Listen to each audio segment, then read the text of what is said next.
Welcome back to my channel.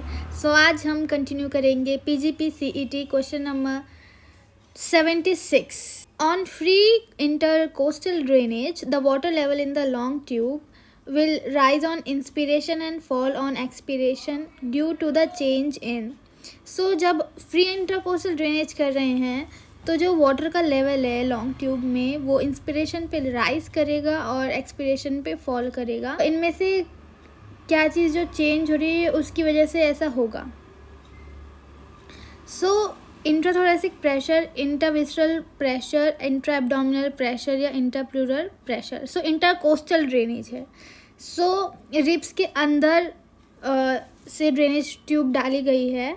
So visceral तो नहीं होगा क्योंकि ऑर्गन के अंदर नहीं है, एंड ना ही एब्डोमेन में डाला है और ना ही प्लूरा में डाला है। थोरैक्स के अंदर डाली गई है drainage tube. So answer is A, intrathoracic pressure. Intrathoracic pressure जब बढ़ता और घटता है तो इंस्पिरेशन में लॉन्ग ट्यूब में राइज हो रहा है एंड एक्सपिरेशन में फॉल हो रहा है। Question number 77, night blindness is seen in deficiency of. So vitamin A में नाइट ब्लाइंडनेस होता है, विटामिन बी की कमी से बेरी होता है, विटामिन सी की कमी से होता है स्कर्वी, एंड विटामिन डी की वजह से होता है रिकेट्स। सो विटामिन ए की वजह से हो रहा है night blindness. So answer is A, vitamin A. So option is B. Question number 78, stretching programmes are done slowly at low intensity too. Stretching programmes जो हैं वो लो इंटेंसिटी पे करते हैं स्लोली, क्यों? So to prevent stimulation of stretch reflex को कि stimulation होने से उसको बचा सके, इस वजह से। So answer is B option.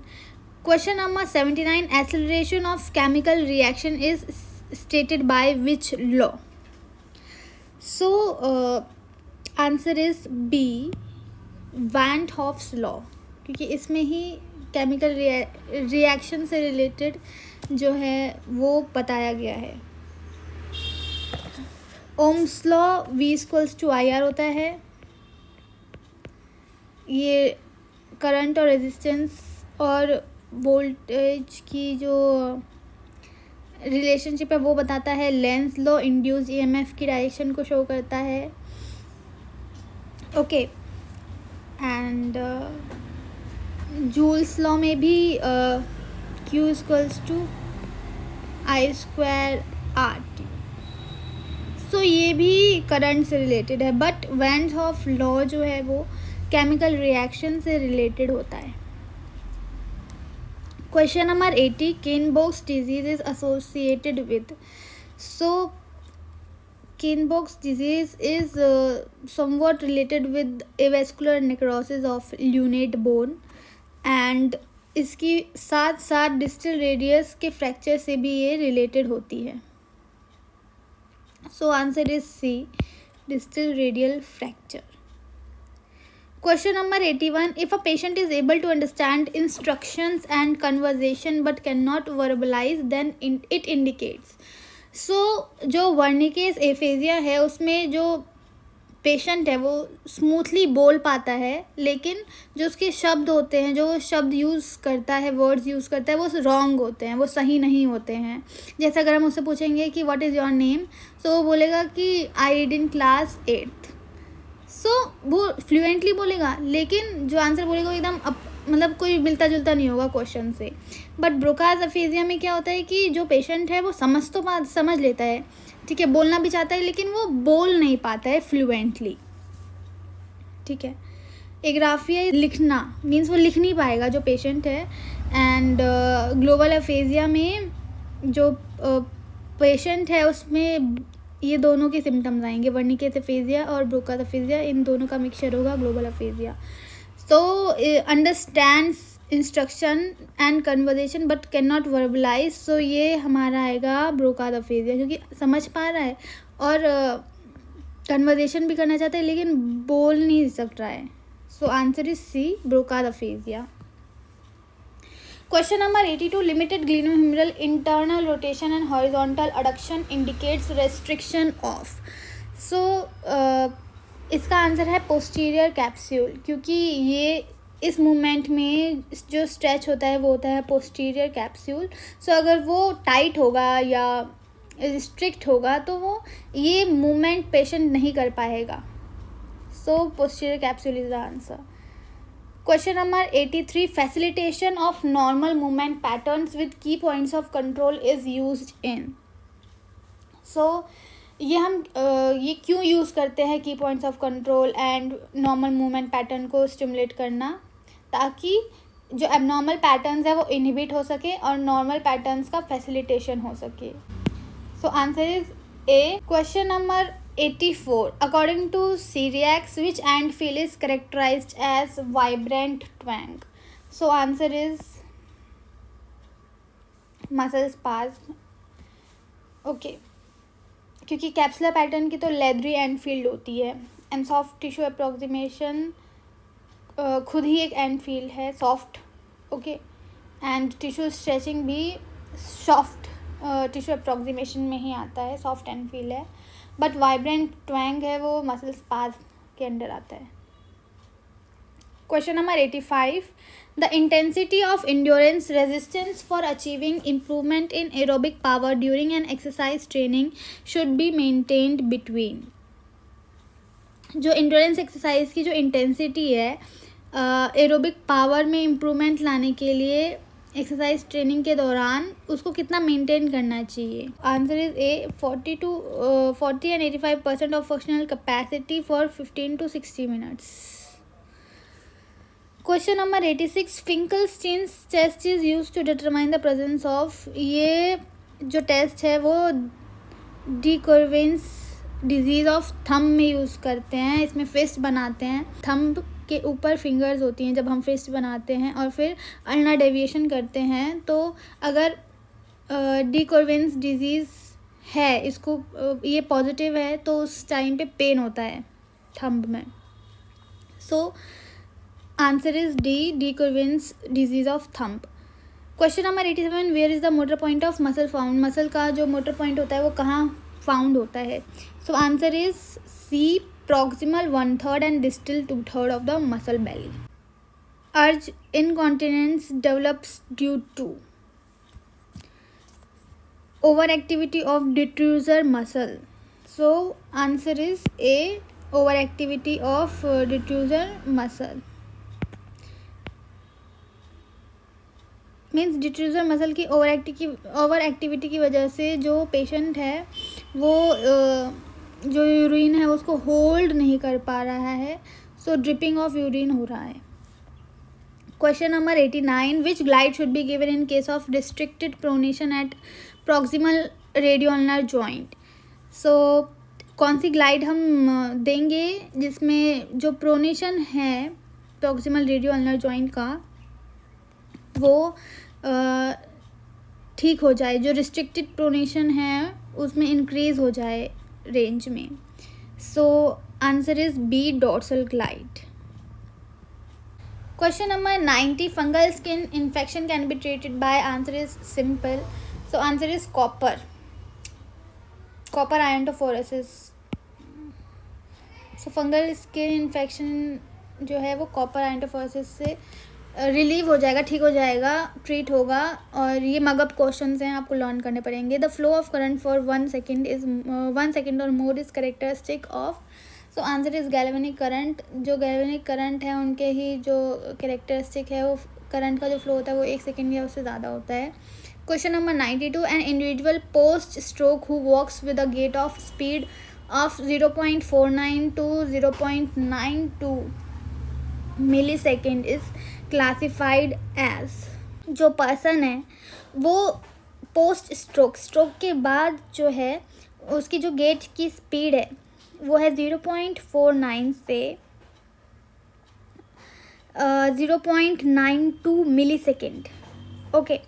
सो उसको हम किस कैटेगरी में कैटेगराइज करेंगे. सो ये एक फॉर्मूला है कि जिसमें 0.4 मिलीसेकेंड से अगर कम है सो वो हाउस होल्ड वॉकिंग है, हाउस होल्ड वॉकिंग 0.4 से 0.8 मिली सेकेंड की रेंज में है. सो जो पर्सन है वो आएगा लिमिटेड कम्युनिटी वॉकिंग में.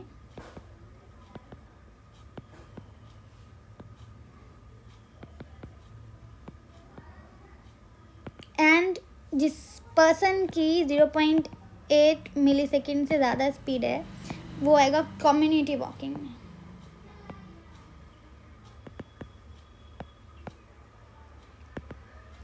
सो इसमें आप देख पा रहे हो कि 0.4 से 0.9 और 8 के आसपास है. सो ये वाली कैटेगरी में जो पर्सन है वो फॉल हो रहा है. सो लिमिटेड कम्युनिटी वॉकर होगा. Answer is D option, limited community walker. Question number 93, what is the latent heat of vaporisation. So latent heat of vaporisation के लिए मीन्स लिक्विड से वेपर बनने के लिए, लिक्विड से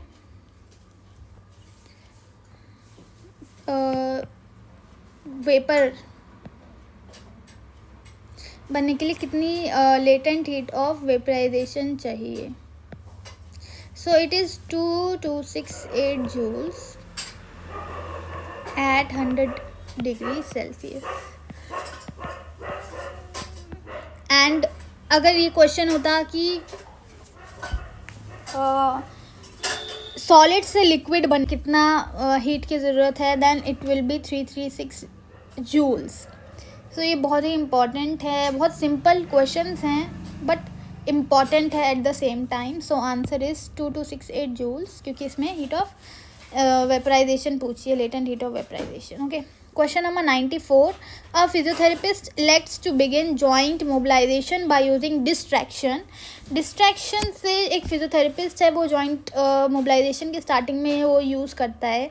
सो distraction is used for all except. Distraction हम इन सब के लिए यूज़ करते हैं, लेकिन किसके लिए इनमें से जो ऑप्शन में से नहीं यूज़ करते हैं.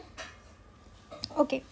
सो to unweight the joint, to relieve pressure in intra-articular structure, and to stretch the joint capsule, but not for determine the nature of resistance at the end range. So answer is D. इसके लिए हम जो distraction है वो use नहीं करते, but इनके लिए यूज़ करते हैं. So question number 95, followers are classified as take individuals taking or seconds or long to perform the tug. So answer is इसमें क्या होता है कि जो टग है, time up and go test है, उसमें एक टेस्ट होता है जिसमें एक पर्सन है वो चेयर पे बैठा रहता है एंड 10 फीट मेज़र करते हैं और वो 10 फीट तक चलता है, धीरे धीरे वॉक करता है, भागना नहीं होता है, और धीरे धीरे फिर वापस आके उसको चेयर पे बैठना होता है, और इसका टाइम जो है वो कैलकुलेट करते हैं. और अगर ये 12 सेकंड्स के अंदर पेशेंट ने कर दिया तो वो इंडिपेंडेंट है. अगर 12 सेकंड से ज़्यादा अगर पेशेंट टाइम ले रहा है तो वो रिस्क है उस पर फॉल्स का. सो 12 सेकंड्स तक देखते हैं. अगर इससे ज़्यादा है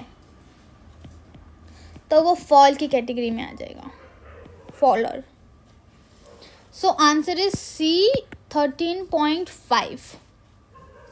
Okay, so next question is 96. Locked-in syndrome is seen in thrombosis of which artery? So locked-in syndrome is seen in basilar artery. So answer is basilar artery. Question number 97. If pH is 7.30, अगर pH 7.30 है and PaCO2 is 60 mm, जो PaCO2 है उसकी value 60 mm है.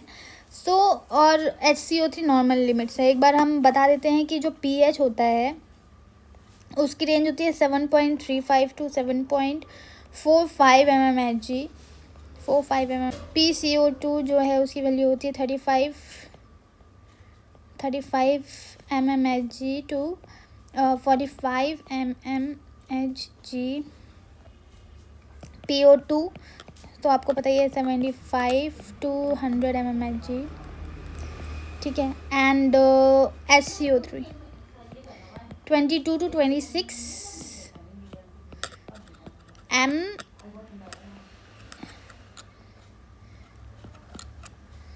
ठीक है. सो इसमें जो pH है वो तो नॉर्मल रेंज में है. ठीक है. एंड PCO2 इज़ 35 to 45 से ज़्यादा है, 60 mm में है, 60 mm में है. और HCO3 नॉर्मल है, मीन HCO3 नॉर्मल लिमिट्स में है. So there is interpretation of, क्योंकि जो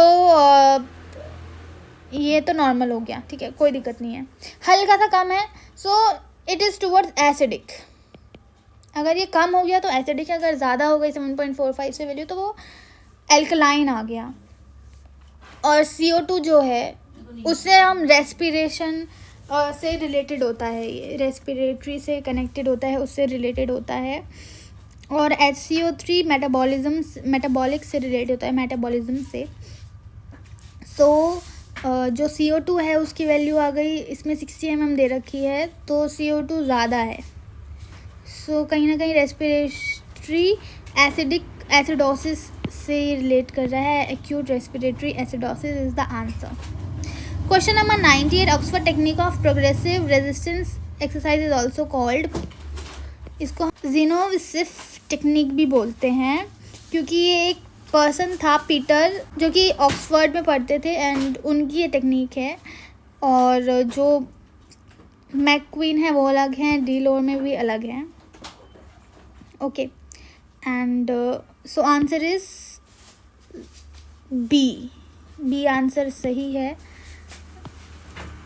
सो option is B. Question number 99. A physical therapist emphasizes on aggressive bronchial drainage, chest vibration and percussion while treating a child with cystic fibrosis, because इस conditions में जो lung है उसमें बहुत ज़्यादा fluid accumulate हो जाता है. So उसके treatment में ये सब use करते हैं.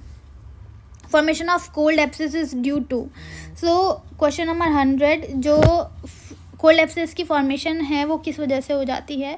सो answer is C. Formation of pus without sign of acute inflammation. बिना किसी एक्यूट इन्फ्लेमेशन के पस फॉर्म हो जाती है, उसको बोलते हैं cold abscess.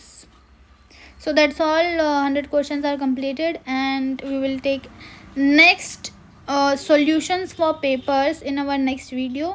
I hope till then आपको ये जो questions की सीरीज़ थी वो इम्पॉर्टेंट लगी होगी, एंड आप रिलेट कर पाए होगे, क्वेश्चंस को समझ पाए होगे. So I hope this will help you for your MPT entrance, and thank you so much for watching my video. Take care, bye bye.